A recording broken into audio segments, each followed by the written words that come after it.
What's up, everybody? This is episode 46 of Hoop Talks. I'm sorry, of Hoops Talk with Dave's joint. Thank you, everybody that's been supporting us thus far.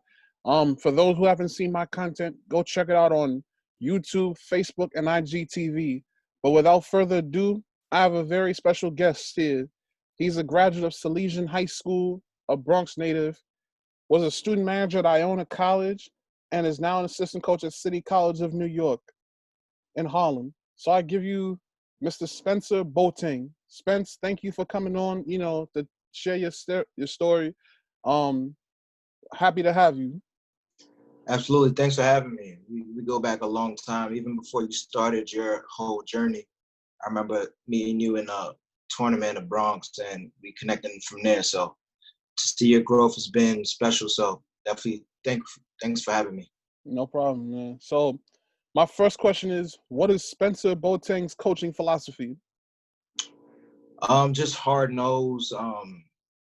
I've been learning a lot during the pandemic. So I'm really focusing on the soft skills, which are like a human being and just being a better person. So learning how to make that person, that player, a better player off the court is very important to me because if you're a better person, you'll be a better player, in my opinion. So as far as like the skill session and just the skill work, that comes naturally for me. So just really pushing players to be the best that they could be so they could be successful when they put the ball down. That's huge for me. So what part of the Bronx are you from, and what's the basketball culture like in the borough for you? So I was born in the Iona projects, and then I moved to the Valley. So I've been a part of the North Bronx for forever. So as you know, Eden was produced some of the best basketball players to come out of New York.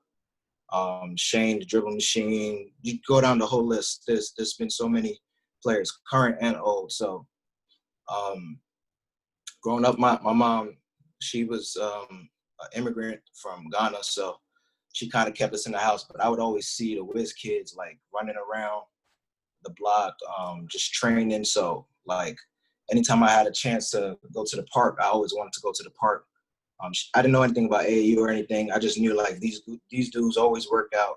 So I always wanted to be a part of it. I never got the chance growing up because of the violence that was going on in the community and everything. But she, once I was old enough to understand and to kind of go to the park myself and do those things, I just always loved the game. So in the North Bronx is just tough, hard-nosed, skills. If you come from New York, you always have to have a handle with you.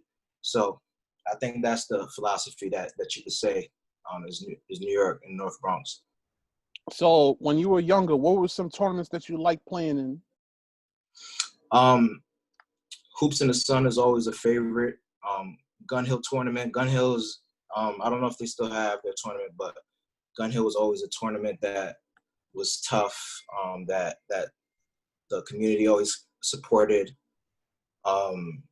Dykeman wasn't as big back then, but now it's huge. But it was still up and coming. So I loved all those tri-state. So all those quote unquote hood tournaments. Those were my favorites. So you mentioned about, being from Ghana. Like talk about, the culture of being Ghanian. So very, very, most of the time is come from, people from Ghana come from strict back houses. So there's not a lot of like, the talking back or whatever it is. And sports-wise, soccer is huge. So my dad actually played semi-pro in Ghana. So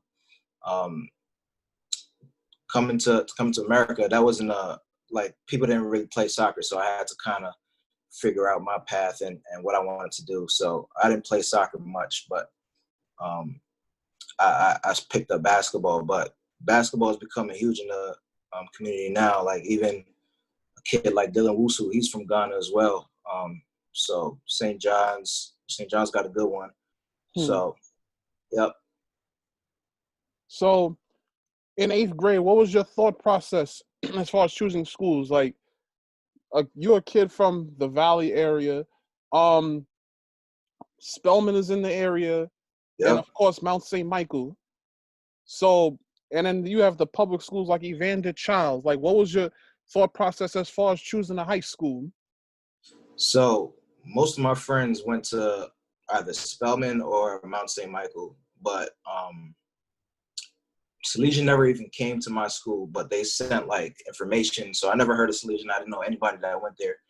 I was literally just going there on a whim. But comparing the tuitions, that was the cheapest tuition. Um, it was cheaper than Spelman. It was cheaper than Mount. So my parents were like, "You going to Salesian?" I'm like, "How do I get there?" So that's how I discovered the 60 bus. It runs through Fordham Road. You know, 60 bus. It runs through Fordham Road. So Boston Road. So I would take the 31 from my house. I'll walk up the block, take the 31 by Holy Rosary, and I'll take it all the way to Boston Road, hop on the 60 bus every single morning. So that's how I kind of figured it out.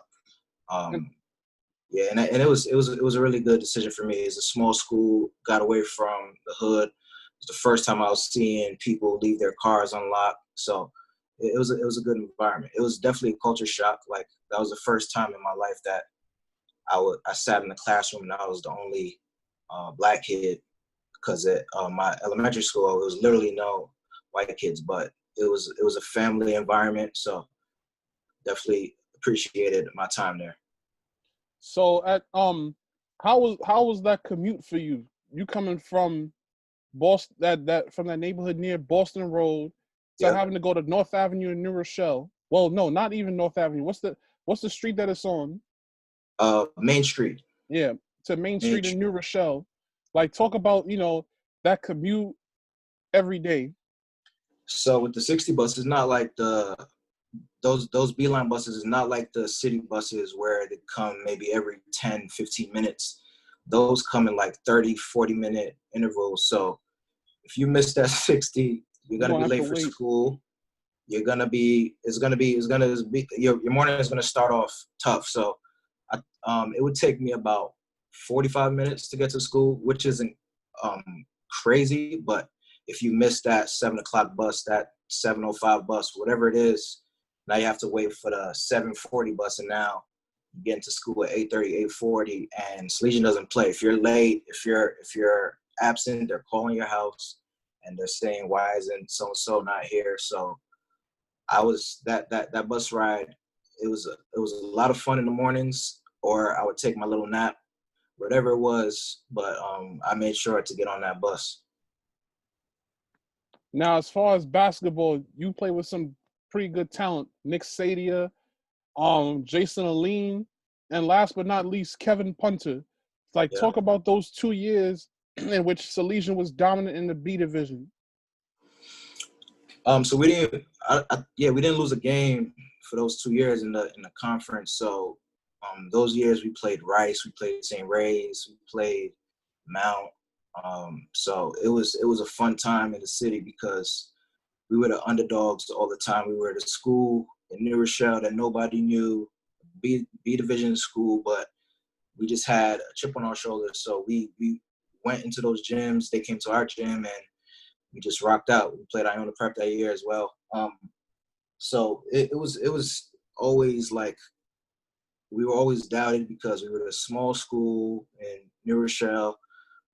So it was a good time to get on the court and where it's equal, like there's no egos or anything. It's just straight basketball, and we were able to compete with some of the best talent in the city. So we kind of had a little buzz for that 2 years that I was there. So talk about I know you guys competed against Blessed Sacrament and they closed your junior year. Like, what were those games like? Those games were amazing. That was our rivalry because they were literally walking distance, maybe 15 minutes away. They also had some great talent. Dave Samuels, who's went on to play Division One. They had a couple of tough guards. So those games were crazy, and they had girls. So that was the closest we had closest school that had girls. We were an all-boys school. They were co-ed. So they would bring their girls to the gym. So they're cheering for their guys. And we would see those guys on the bus because they also commuted. Most of them commuted from the Bronx as well. So we would see them on the bus. So we would go play this game. We'll win. They'll win. We will win. And then we got to go see them on the bus. So it was definitely like tough battles. I remember this is when I told Jason that he was going to be a great player. He was a freshman playing varsity. Dave Samuels, like I said, 6'7", athletic, blocking shots, dunking, and this is the B level. So he's coming down the middle, ferocious dunks, boom, flushing everything. Now, Jason, as a freshman, he gave him 31, shooting it, dribbling the ball. So I was like, wow, I played. So Jason in high school was something special. So those games were electric. The whole faculty came out, the whole student body. So it was fun times. Talk about, going from a co-ed school through most of your educational career to having to go to an all-boys school. Yeah, so as you know, because you went to Eagle, it was definitely a shock for me. I'm like, how the hell is this going to happen? I was real ignorant and thinking of how people would act, but it was really just a brotherhood. It kind of gave you the opportunity to focus on your studies and just lock in and just not worry about wearing the flyest clothes because there's no girls to impress. You just go to school, you handle your business in the classroom, and then you handle your business on the court. So it kind of eliminated some of the distractions. And I always said if he was going to get girls, he was going to get girls regardless. After school, you could talk to whoever you want to, on the weekends, whatever. So going into it as a 14-year-old, 13-year-old, I was thinking, oh man, this is not cool at all. But I mean, as I graduated, it was fine. So the big gym, you guys got it in your senior year, and you guys played Rice in that gym. Talk about the facility. That gym was huge because the Flaherty Hall, the old gym, that's a historic gym. That was at the time it was the oldest gym in Westchester. So many great players played there, but it was time for us to kind of step into a new facility. So brother Jim Wiegand, who is at Iona, he coaches at Don Bosco now. He was a legend, won multiple championships at Salesian. So it was a whole deal. He's still alive to this day. If you ever listen to a Knicks game, Mike Breen mentioned him multiple times. He says brother Jim Wiegand was one of the best coaches he ever had, who kind of honed his skills as a basketball player and made him a better man. So he actually came to the ceremony, and we played Don Bosco. So it was huge. It was a huge deal. It took longer than expected. That's why we were the first team to play. It was supposed to happen our junior year, but as you know, going through construction, there's pushbacks, but it was ready for us our senior year. So it was a very exciting time. A lot of old alumni came by to support us. So it was a real fun time, and especially knowing that we were the first team to touch that court. So that was definitely a blessing. Did you guys end up winning the state championship your senior year? Yeah, we did. So my junior year, we won the city championship. Then we went up to Buffalo. We played a team and we lost. But as soon as the game was over, a few weeks, I texted Kev and I was like, next year, we have to go all the way. We have to win that city championship. We have to win that state championship, and we got to get the federation. He was like, all right, bet. So we were completely locked into that goal, and it became contagious throughout the whole entire team. And our work ethic and our focus and our just laser beam approach was different that entire season. So we went through the season. We won the city championship again, so back-to-back city championships. Then we went up to Albany, and we won the state. And then we won the semifinals. We beat Pathways, Jordan Washington's team. and then we came within a bucket to winning the federation. So we would have had 3 championships that year, but it was a buzzer beater that collegiate hit that I still think about to this day. But it was definitely a special year. We set some goals and we far exceeded them. So I wish we still got the federation, but we had a wonderful year. So, colleges. What made you decide to go to Iona College? I actually did not want to go to Iona at all. But I had an academic scholarship there. And the way the financial aid broke down, it just made the most sense for me to go there. So I ended up there. I didn't want to go there because I was already going to school in Salesian. So I was like, I want to get out near Rochelle. I want to go away for college, blah, blah, blah. But it just turned out that was the best option for me. So, and it turned out being a great experience for me. So I got there and I handled my business academically. I met the manager at the time, Jose, and I was like, how do I get a part of this? Like, I remember going up the steps to the basketball office and just seeing the different offices and seeing like the environment there. And I was like, I need to be a part of this. I just want a taste of this lifestyle. So I was able to be a part of the program, the team that won the at-large bid to the NCAA tournament where we played BYU. And then next year, I was also the manager and then eventually worked my way on as a walk-on that year. So it definitely turned out to be a fun time at Iona. And I learned a lot, made a lot of friendships, met a lot of my best friends there. So Iona was a good experience for me for sure. Talk about, working under Tim Cluess. Coach Cluess was a pleasure to work under. He's a guy that values relationships, values his players, values winning. Most importantly, his work ethic is unmatched. It's relentless. He wants to win. He's unapologetic about it, and he recruits that way, and he works that way tirelessly. So I learned a lot about just work ethic. Like I remember on plane trips, people would be sleeping on the planes. He's watching film for 3 games away. He's scouting them. He's writing notes. He's getting better. He's reading books. He was a tireless worker. So working under him, I got a chance to really see what it takes to be successful in the coaching business.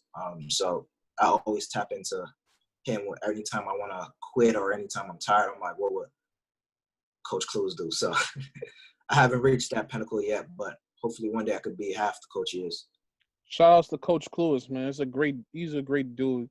I wish he was still coaching at Iona, but Yeah, I mean they're in good hands. Rick Pitino's going to do a good job, but I'm glad that they didn't forget about the contributions he's done. Like he put in 10 years of pain and separated himself. You can't mention a mid-major school without saying Iona College is one of the best in the country. So definitely shout out to Coach Cluess.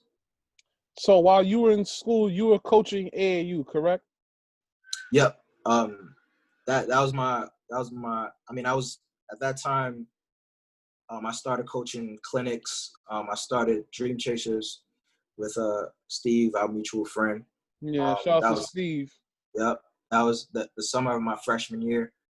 I ran a whole basketball clinic. I didn't know what I was doing, but I got some kids together, got a staff together along with Steve, and we ran a clinic. So from there, I started working under guys. I worked in Westchester. I worked for Sean Couch and Jim Couch Foundation, Meta World Peace Camp, whole array of camps and clinics and around the city. And then one of my friends who just finished his second year at Manhattanville, Andre, he was with the Minutemen. He was coaching at Sacred Heart High School, and the director of Sacred Minutemen coaches at Sacred Heart, so he got plugged in like that. So he brought me along, and that was our introduction to AAU.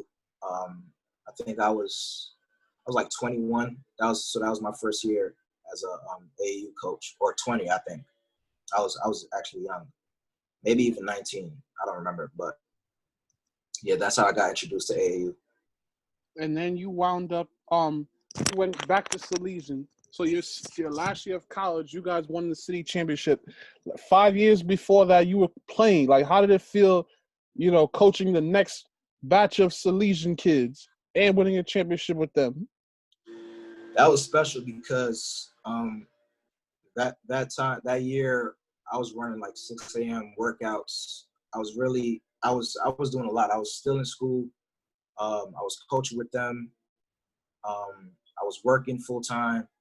So I was all over the place. So the little contribution that I had, I was really proud that bunch was able to pull out a championship, because they kind of like relied on me to tell them how it was from the player perspective. Of course, Coach Moresi has championship pedigree, so I was just a small part of that team in terms of what I added. But just being able to see the conversation turn from them saying, all right, we could really win a championship and we could make something special happen, and that manifesting into a championship and me being able to be a part of it, that was special for sure. So shout out to those guys putting in the work and taking all the lessons and the work and putting in the work. So that was a fun year for me. So then you eventually wound up going to the college ranks, the coach at Manhattanville. Talk about, coaching there for that particular time. So again, I connected with Andre. He sticked with Minutemen. I went to a different program, but then I came back, and we had an amazing summer. Coach Jacob Toppin that summer, who's at Kentucky now. Coach Dylan Wusu, before he had any offers, and kind of like helped him groom into the player he is today. I'm not taking any credit. He works his behind off. He would have been successful with anybody, but we had an opportunity to coach him. So, and a bunch of other players who are playing collegiately. So that was a fun time. And so Andre got the job as a GA at Manhattanville, and as soon as he got the job, he told Coach Scanlon, who was the coach at the time, like, I have a guy who's hungry, who wants to get into the business, who's really good. He's this, he's that. So he was just singing my praises, and met with Coach Scanlon, and he didn't know me from anywhere, but they had a player on the team who was close with Sean Armand, who I was working with for the past 2 or 3 summers at that point. And Thomas was like, we need this kid. Like, he works with one of my best friends. He's skill work wise, he's very good. Like, he's able to push players, this and that. So he gave me a shot, and the rest is history. We had the best finish at the time in the past 5 years. We beat teams that we haven't beaten the past like 10 years. So it was still a rebuilding year, because the year before they struggled. But we laid the bricks for the year that they had this year. They had a really good year. Shout out to Coach Alisi. I think they won 15 games this year, so it was a huge step. They haven't had a winning season in a while there, so it was just it was nice to be a part of the upbuilding of that program again. Shout out to Andre Pennycook, man. Good dude. Yep. Coaching Sean Smith, who was at Sacred Heart, he was his rookie year, he was a rookie of the year, and then the year I was there, he was a player of the year in the conference, in the MAC Freedom Conference, as a sophomore. So that he was a big part of what we did, and a whole list of players who I had the opportunity to coach. So great group of guys there. Most of them are still there. So I had fun at my time over there. So then you went on to your current position at City College. Talk about what it's like coaching at, CCNY, an historic building with, you know, a huge gym. You know, Yep. talk about that. So yeah, the gym is huge. The history that goes with CCNY, I felt embarrassed not even knowing as much, being from the city my whole life. But that's the only team in Division I history to win the NCAA tournament and the NIT tournament the same year. That back in those days, the NIT tournament was a preseason tournament, so they won that in the same year. And on their way to the NCAA tournament, they beat Kentucky. And at the time, Adolph Rupp was the coach, and he was like notorious for being like uninclusive and racist against Black players. He didn't want to coach against Black players. He didn't feel like they should be on the same court as him. Obviously, didn't have any Black coaches on his staff or anything like that. So for them to go into that environment and pick up a win, I'm blessed to be a part of that lineage of just warriors. Floyd Lane is a guy who was on that team. Mm-hmm.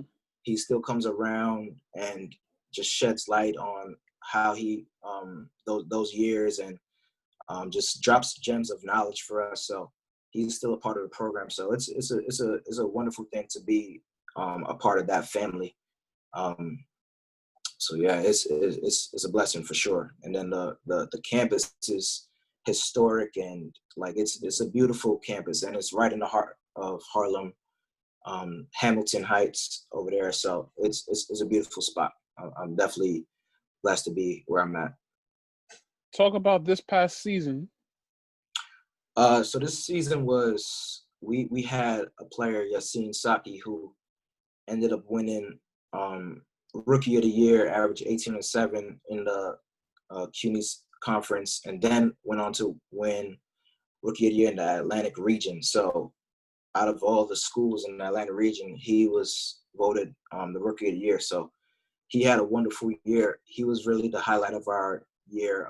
We struggled with injury and just a whole lineage of things, but the program that we're building is something special, and I'm glad to be about a part of it. Like we built we laid the foundation, and we have players that really understand and want to be a part of something special. So I'm really looking forward to what this program becomes and bringing it to that level where Floyd Lane and those guys can look and say, yeah, this is a city college that we know. So that's where we are, and I'm looking forward to this upcoming season. So talk about, you know, your program, We Got Next. Like, when did that start? And, you know, like shed a little bit of light on it. So We Got Next was birthed out of my training that I do. So originally that was just me training, skills development, working with the likes of Kevin Punter, Sean Amon, whole lineage of players. So that's kind of where it started, with me just like branching out and like really focusing and honing in on those skills.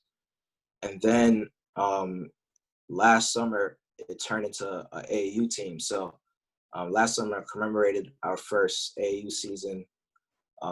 Had a bunch of guys who are under the radar but are really talented and have picked up some Division I interest, and a bunch of guys who are going to be really good college players. So that's basically how it started. I just wanted to put my handprints on something and build a program the way I wanted it to be built. Because growing up, I wanted a program that wasn't about the politics. It was just straight skills. Like if you have the skills to play, you can be a part of it. So that's what We Got Next represents. And we're more than just like an AAU team. We really are about the community. We partnered with Erica Ford, who is in the streets, like taking guns out of people's hands and just a real advocate for ceasing gunfire and just the killing of Black on Black crime and all those things. So she's out of Queens, and we try to like do things with her and really push our program forward and just build up our young men to love one another, love themselves, most importantly, and just be great human beings. So that's the young men that we're trying to build up. Shout out to We Got Next. And I see it's a family affair because you have your younger brother Scott in it.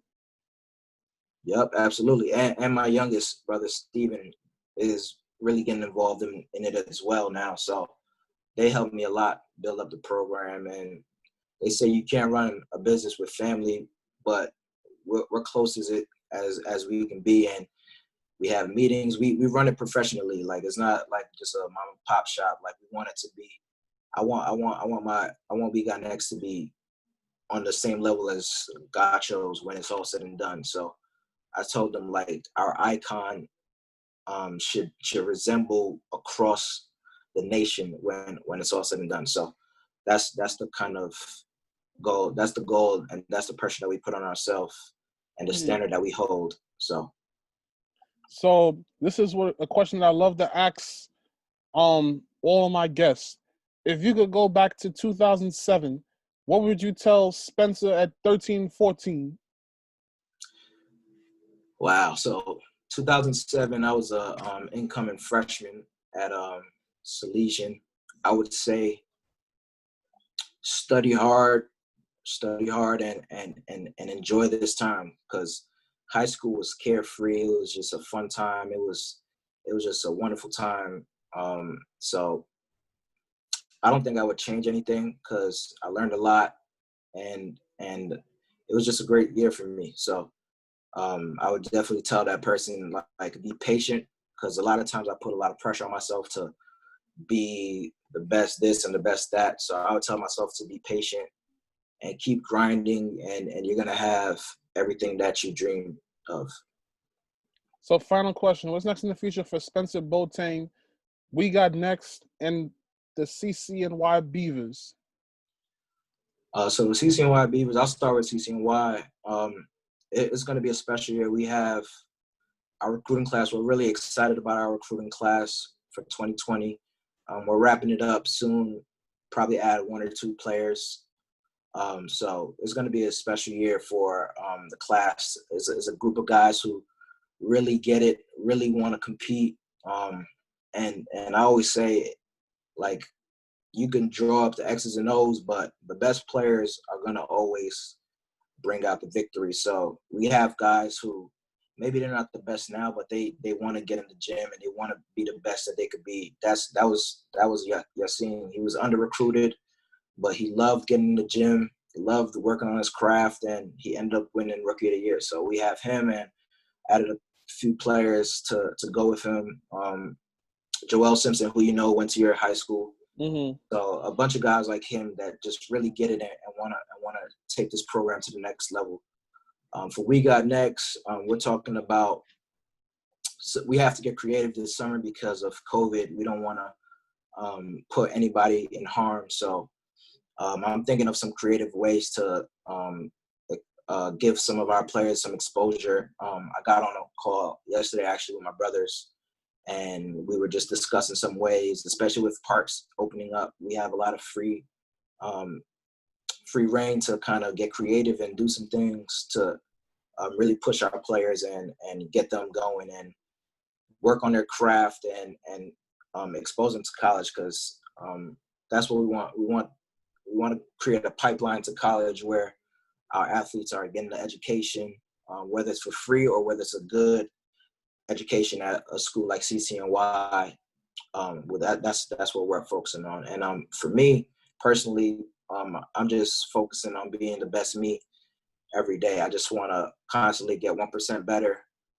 So whether that's listening to a podcast or stepping out my comfort zone and doing interviews like this, whatever it is for me to be the best version of myself, that's what I'm trying to do. So sitting down and listening to people who've done what I want to do, gaining knowledge, talking to mentors, whatever it is, I want to be the best version of myself. So, and that's for basketball, and that's just in life. So, yep, that's I think that wraps up what I have in store. Well, thank you, Spence, for coming on to share your story. And I wish you nothing but the best moving forward with CCNY and We Got Next. Appreciate that. And what you're doing for the culture is very important. Like your growth is huge for the basketball community. I told you before, just keep going, and whatever you accomplish is because of the hard work that you put in. So thanks for having me again, and I appreciate our conversation. Absolutely. Well, everybody, this is episode 46 of Hoops Talk with Dave's Joint. For those that, are from Salesian, Iona, Manhattanville, CCNY, or, guys that are big supporters of the We Got Next program, check out this episode on YouTube, Facebook, IGTV. Everybody stay safe, enjoy the rims, but also wear your mask if you have to. Yep. Let me rephrase that. Just wear your mask. And if you have to play ball, take it off, but be safe. All right? Peace. All right.